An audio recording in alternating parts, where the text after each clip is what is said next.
Road സുരക്ഷാ വിദഗ്ധൻ ശ്രീ ഉപേന്ദ്രനാരായണൻ കൂടി ഈ അവസരത്തിൽ നമ്മോടൊപ്പം ചേരുന്നുണ്ട്. ശ്രീ ഉപേന്ദ്രനാരായണൻ, കാസർഗോഡ് കാഞ്ഞങ്ങാട് സൗത്തിലാണ് ഗ്യാസ് ടാങ്കർ ലോറി മറിഞ്ഞ് വാതക ചോർച്ച ഉണ്ടായിരിക്കുന്നത്. വളരെ ഗുരുതരമായ ഒരു സാഹചര്യം തന്നെയാണ്. LPG ഗ്യാസുമായി പോകുന്ന ടാങ്കർ ലോറിയാണ് മറിഞ്ഞത്. സർവീസ് റോഡ്, അതായത് പ്രധാന പാതയും സർവീസ് റോഡും കൂടെ മാറിപ്പോയതാണ് ഈ അപകടത്തിന് പ്രാഥമിക കാരണമെന്നാണ് പറയുന്നത്. ഇത്രയും ഡേഞ്ചർ ആയിട്ടുള്ള ഒരു വസ്തുമായി പോകുമ്പോൾ എന്തൊക്കെ കരുതലുകളായിരുന്നു പാലിക്കേണ്ടിരുന്നത്? അതായത് നമ്മുടെ കണ്ണൂർ ചാല എന്ന് പറയുന്ന ഒരു സ്ഥലത്ത് 2004 ഒരു വലിയ റോഡ് അപകടം ഉണ്ടായി. അത് ഗ്യാസ് ടാങ്കർ റോഡ് മീഡിയയിൽ ഇടിച്ച് ഗ്യാസ് ടാങ്കർ പൊട്ടിത്തെറിച്ചിട്ട് ആ ഗ്രാമം മുഴുവൻ വെന്തുപോയി. ഒരുപാട് പേര് മരിച്ചു, ഒരുപാട് ഭവനങ്ങൾ പൊളിഞ്ഞുപോയി. അതായത് നിന്ന തെങ്ങ് 10-30 മീറ്റർ പൊക്കത്തിലുള്ള തെങ്ങ് പോലും പറന്നിട്ട് ഒരു 100 മീറ്റർ ദൂരത്തേക്ക് തെറിച്ചുപോയി. പിന്നെ ഈ ഗ്യാസ് ടാങ്കറിന്റെ കഷ്ണങ്ങൾ പോലും ആ നാട്ടിലെ ഒരുപാട് പേരുടെ ശരീരത്തിൽ ഏൽക്കുകയും ഒരു വലിയ ഭീതി ജനിപ്പിച്ച ഒന്നാണ് ഈ ഗ്യാസ് ടാങ്കറുകൾ.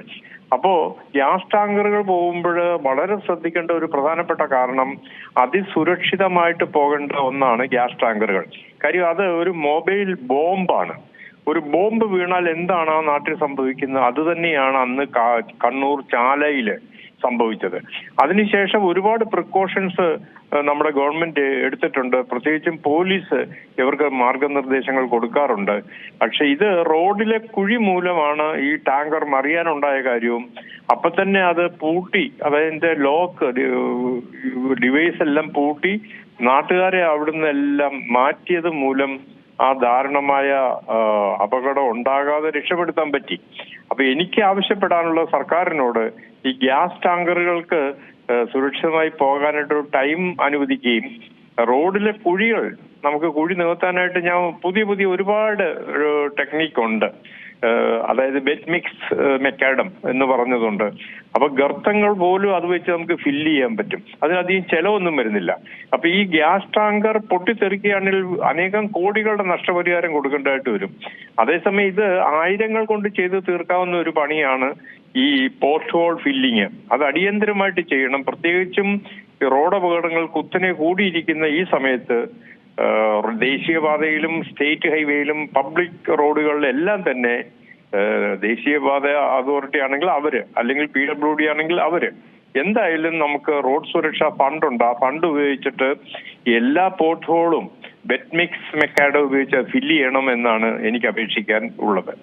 ഈ റോഡുകളുടെ കുഴിയുടെ കാര്യം പറയുമ്പോഴാണ് മലപ്പുറം തിരൂരിൽ ഓട്ടോറിക്ഷ കുഴിയിൽ ചാടി റോഡിലേക്ക് ഒരു തെറിച്ചു വീണ് ഒരു 6 വയസ്സുകാരി മരിച്ച് അതിദാരുണമായൊരു സംഭവം. വെറും 6 വയസ്സ് മാത്രമുള്ള ഒരു പിഞ്ചു കുഞ്ഞാണ് ഇങ്ങനെ ഓട്ടോറിക്ഷയിൽ നിന്ന് തെറിച്ചു വീണത്. നമ്മൾ ഇവിടെ പറയുകയാണെങ്കിൽ 2 കാര്യങ്ങൾ, അതായത് റോഡുകളിലെ കുഴി, അതുപോലെ തന്നെ ഓട്ടോറിക്ഷയിലെ സുരക്ഷാ സംവിധാനങ്ങൾ. പല ഓട്ടോറിക്ഷകളിലും ഡോറ് പോലും ഇല്ലാത്ത ഒരു സാഹചര്യം നമ്മൾ കണ്ടിട്ടുണ്ട്.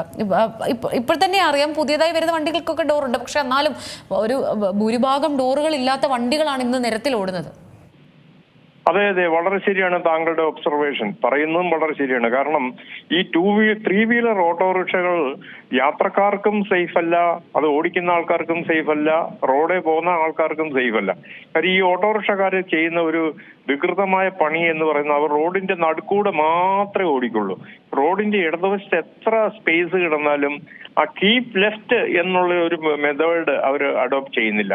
കൂടാതെ പല ഓട്ടോറിക്ഷകളും ഇന്ധനക്ഷമതയ്ക്ക് വേണ്ടി യാത്രാ സുഖം ഇല്ലാത്ത ഓട്ടോറിക്ഷകളാണ് പല ജില്ലകളിലും. തിരുവനന്തപുരം സിറ്റിയിലൊക്കെ പെട്രോൾ ഓട്ടോറിക്ഷ വളരെ കംഫർട്ടബിൾ ആയിട്ടുള്ളതായപ്പോൾ മറ്റ് ജില്ലകളിലൊക്കെ ഈ പടപടാന്ന് ശബ്ദം കേൾക്കുന്ന വളരെ ഡിസ്കംഫർട്ടുള്ള അൺസേഫ് ആയിട്ടുള്ള ഓട്ടോറിക്ഷകളാണ് ഓടുന്നത്. പക്ഷെ അതിന് പകരമായിട്ട് മഹീന്ദ്രയും ടാറ്റയും ഒക്കെ തന്നെ 4 വീലുള്ള ഓട്ടോറിക്ഷകൾ ഇൻട്രൊഡ്യൂസ് ചെയ്തു. പക്ഷേ അത് ഓടിക്കുന്ന ആൾക്കാർ അത് മേടിക്കാൻ വലിയ താല്പര്യം കാണിക്കാതെ ഇപ്പോഴും ആ പഴഞ്ചൻ ഡീസൽ ഓട്ടോറിക്ഷകളാണ് ഇപ്പോഴും മേടിച്ച് ജനങ്ങളെ ആപത്തിലും അവര് തന്നെ അപകടത്തിൽപ്പെടുന്നു. ഇന്നലെ ഒരു വിഷ്വൽ ഞാൻ കണ്ടത്, നടുക്കൂടെ ഓടിച്ചോട്ട് പോയിട്ട് എതിരെ വന്ന വണ്ടി ഇടിച്ചിട്ട് ആ ഓട്ടോറിക്ഷക്കാരൻ തെറിച്ച് വീണു, മരിച്ചു. പിന്നെ അതിനകത്ത് ഇരുന്നവര് ഭയങ്കര അത്ഭുതകരമായിട്ട് രക്ഷപ്പെട്ടു. അപ്പൊ ഓട്ടോറിക്ഷ യാത്രക്കാർ ശ്രദ്ധിക്കേണ്ടത് പരമാവധി നിങ്ങൾ ബലമായിട്ട് പിടിച്ചിരിക്കുക, ഡ്രൈവറോട് ഇടതുവശം ചേർന്ന് പോകാൻ ആവശ്യപ്പെടുക. കാര്യം ജീവിതം ഒന്നേ ഉള്ളൂ. അത് നമ്മൾ റോഡിൽ പൊലിയാതിരിക്കാൻ വേണ്ടി യാത്രക്കാരായ നമ്മളും വണ്ടി ഓടിക്കുന്നവരും പരമാവധി ശ്രദ്ധിച്ചാൽ മാത്രമേ അപകടത്തിന്റെ കുത്തനെയുള്ള ഒരു നിരക്ക് വർധന കുറയ്ക്കാൻ നമുക്ക് സാധിക്കുള്ളൂ. പ്രത്യേകിച്ച് ഈ ഓട്ടോ ഡ്രൈവർമാരെ കുറിച്ച് പലപ്പോഴും കേൾക്കുന്ന ഒരു ആരോപണം തന്നെയാണ് ഇൻഡിക്കേറ്റർ ഇടുന്നത് അടക്കമുള്ള കാര്യങ്ങളിലെല്ലാം തന്നെ നമ്മൾ കാണുന്നതാണ് നമ്മുടെ കൺമുന്നിൽ തന്നെ. എപ്പോഴാണ് ഇവർ ഇൻഡിക്കേറ്റർ ഇടുന്നതെന്ന് പറയാൻ പറ്റില്ല, അല്ലെങ്കിൽ എപ്പോഴാണ് വളവ് തിരിക്കുന്നതെന്ന് ഇൻഡിക്കേറ്റർ ഇടാറില്ല, അത് വേറൊരു കാര്യം. പക്ഷെ ഇതുമായി ബന്ധപ്പെട്ട് കൃത്യമായിട്ടൊരു ഇവരെ ഒന്ന് നിരീക്ഷിക്കുക, ആ സംവിധാനങ്ങളൊക്കെ തന്നെ താറുമാറായിരിക്കുകയാണ്. അതെ, വളരെ ശരിയാണ്. കാര്യം ഓട്ടോറിക്ഷ കാറ്റഗറി എന്ന് തന്നെ പറയുന്നത് ഉദ്യോഗസ്ഥന്മാർക്ക് അവരോട് സംസാരിക്കാൻ വലിയ താല്പര്യം അവർ കാണിക്കാറില്ല. കാര്യം അവരുടെ ട്രേഡ് യൂണിയനൊക്കെ വളരെ ശക്തിയേറിയതാണ്. ഇപ്പൊ CITU ആയാലും BMS ആയാലും INTUC ആയാലും. അപ്പൊ ഓട്ടോറിക്ഷ ഇപ്പം തന്നെ ഇവിടെ പല മീറ്റിങ്ങുകളിൽ ഞാൻ പങ്കെടുക്കാറുണ്ട്. ഓട്ടോറിക്ഷയുടെ നേതാക്കന്മാർ വന്നിട്ട് മറ്റുള്ളവർക്കൊരു ഭീഷണിയാണ്, ഞങ്ങൾ അങ്ങനെയൊക്കെ ചെയ്യും, വിദ്യാഭ്യാസം ഇല്ലാത്തവരാണ്. അപ്പൊ എന്ന് പറയുമ്പോൾ വിദ്യാഭ്യാസം ഇല്ല എന്ന് പറഞ്ഞാൽ റോഡിൽ തോന്നിയാസം കാണിക്കാനുള്ള ലൈസൻസ് ആയിട്ടാണ് അവർ കണ്ടേക്കുന്നത്. അവരെ മോഡേണൈസ് ചെയ്യാനായിട്ട് വളരെ ബുദ്ധിമുട്ടാണ്. കാര്യം അവർ ആ ഒരു സ്റ്റൈലാണ് പലയിടത്തും. എന്നാൽ പല സിറ്റികളിലും മര്യാദയ്ക്ക് ഓടിക്കുന്ന ലക്ഷക്കണക്കിന് ഓട്ടോറിക്ഷക്കാരുണ്ട്, ഉപജീവന മാർഗം നടത്തുന്ന ഒട്ടേറെ ഓട്ടോറിക്ഷക്കാരുണ്ട്.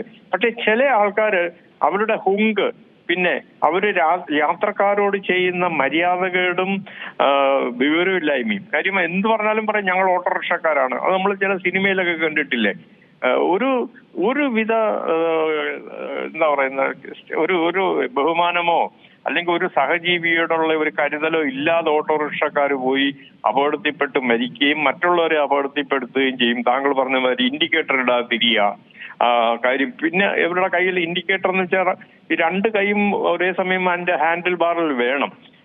ഇൻഡിക്കേറ്റർ പിടിപ്പിക്കുക. അതേസമയം 4 വീലുള്ള ഓട്ടോറിക്ഷ ആണെങ്കിൽ അതിന് സ്റ്റിയറിംഗ് ഉണ്ട്, അത് വളരെ കംഫർട്ടബിൾ ആണ്. വാങ്ങുമ്പോൾ 50,000 60,000 രൂപ കൂടുതൽ കൊടുത്താൽ തന്നെയും യാത്രക്കാർക്കും സുഖമാണ്. പിന്നെ സ്റ്റേറ്റ് ഗവൺമെന്റുകൾ ഇങ്ങനെ 4 വീലുകളുള്ള ഓട്ടോറിക്ഷയ്ക്ക് ഇനി പെർമിറ്റ് കൊടുക്കുള്ളൂ എന്ന് പറഞ്ഞാൽ മാത്രമേ നമുക്ക് യാത്രക്കാർക്ക് സുഖകരമായിട്ടും സുരക്ഷിതമായിട്ടും യാത്ര ചെയ്യാൻ സാധിക്കുള്ളൂ. അത് ഗവൺമെന്റ് ശ്രദ്ധിക്കേണ്ട ഒരു വലിയ വിഷയമാണ്, ഈ ഓട്ടോറിക്ഷക്കാരിൽ നിന്ന് പൊതുജനങ്ങളെ രക്ഷിക്കുക എന്നുള്ളത്. അങ്ങ് പറഞ്ഞത് വളരെ കൃത്യം തന്നെയാണ്. സർക്കാരിന്റെ ഒരു ഇടപെടൽ ഇക്കാര്യത്തിൽ വേണം. വളരെ നന്ദിയുണ്ട് സാർ ഈ അവസരത്തിൽ പ്രതികരിച്ചതിന്. ഏറ്റവും പുതിയ വാർത്തകളും വിശേഷങ്ങളും വിരൽ തുമ്പിലറിയാൻ Zee മലയാളം ന്യൂസ് എല്ലാ ഡിജിറ്റൽ പ്ലാറ്റ്ഫോമുകളിലും ലഭ്യം.